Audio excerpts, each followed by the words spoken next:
Hi అండి, welcome to Pravalika appam vlogs. ఇవాల్టి మన స్పెషల్ రెసిపీ వచ్చేసి చిక్కుడుకాయ టమాటా కర్రీ. ఎప్పుడు ఒకేలా కాకుండా ఇలా డిఫరెంట్గా ఒకసారి ట్రై చేసి చూడండి. కర్రీ అనేది చాలా బాగుంటుందండి. ఎక్కువ శ్రమ లేకుండా ఈజీగా అయిపోయే ఈ చిక్కుడుకాయ టమాటా కర్రీ ఎలా ప్రిపేర్ చేసుకోవాలో చూసేద్దామా. ముందుగా చిక్కుడుకాయను ఇలా ఉడికించి పెట్టుకోండి. తర్వాత ఒక ప్యాన్ పెట్టుకొని ఇలా నేను చూపించే విధంగా ఒక గరిట ఆయిల్ వేసుకోండి. ఆయిల్ కాస్త వేడెక్కాక ఇలా పోపు దినుసులు అంటే ఆవాలు, జీలకర్ర, అలాగే 2 ఎండుమిర్చి ఇలా తుంచి వేసుకోండి. ఒక రెమ్మ కరివేపాకు, ఇలా అన్నీ సగం వరకు గోలాక ఇప్పుడు అల్లం వెల్లుల్లి పేస్టు 1 స్పూన్ వేసుకున్న తర్వాత మనం చిన్నగా తరిగిన ఉల్లిపాయ ముక్కలండి 1 తీసుకున్నాను. అలాగే 4 పచ్చిమిర్చి ముక్కలు ఇలా పొడువుగా కట్ చేసి వేసుకోండి. వీటన్నింటిని వేసాక మొత్తం ఓసారి కలిసేలాగా ఇలా కలుపుకోండి. కలుపుకున్నాక 1 స్పూన్ వరకు పసుపు, చిటికెడు ఇంగువ ఇలా వేసి బాగా కలిపి ముందుగా ఉడికించుకున్న చిక్కుడుకాయని వేసి పోపు మొత్తం కలిసేలా ఇలా కలుపుకోండి.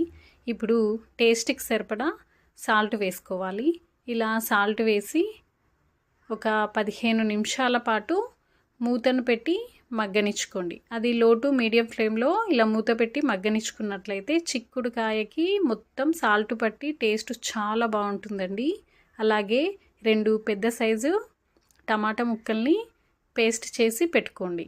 ఇప్పుడు టేస్ట్కి సరిపడా కారం అంటే నేను 2 స్పూన్ల కారం వేసుకున్నాను.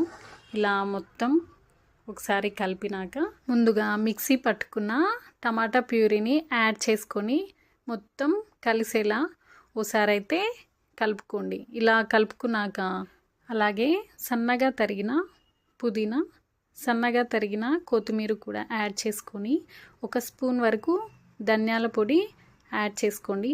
వీటన్నింటినీ ఒకసారి బాగా కలిపి ఇలా నేను చూపించే విధంగా 1 కప్పు వరకు వాటర్ యాడ్ చేసుకొని ఒక 15 నిమిషాల పాటు లో ఫ్లేమ్లో మూత పెట్టి చిక్కుడుకాయను ఉడికించుకోండి.